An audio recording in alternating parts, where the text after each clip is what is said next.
তিন দিন ধরে রাজশাহীতে পদ্মা নদীর পানি বৃদ্ধি অব্যাহত আছে। বিপদসীমার মাত্র 0.57 সেন্টিমিটার নিচ দিয়ে পানি প্রবাহিত হচ্ছে।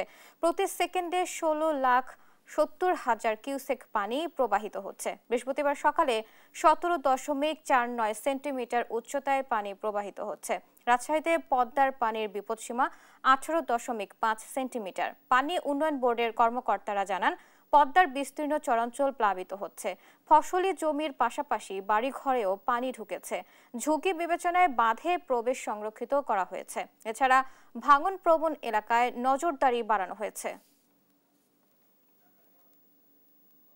বোয়ালিয়া পয়েন্টে আপনার পানির লেভেল হচ্ছে 17.43 আর আমার ডেঞ্জার লেভেল হচ্ছে 18.05, যেটা আপনার হচ্ছে আমরা সতর্কতা লেভেল বিবেচনা করি হচ্ছে ডেঞ্জার লেভেল থেকে 1 মিটার নিচে, অর্থাৎ 17.05 থেকে আমরা সতর্কতা লেভেল বিবেচনা করি।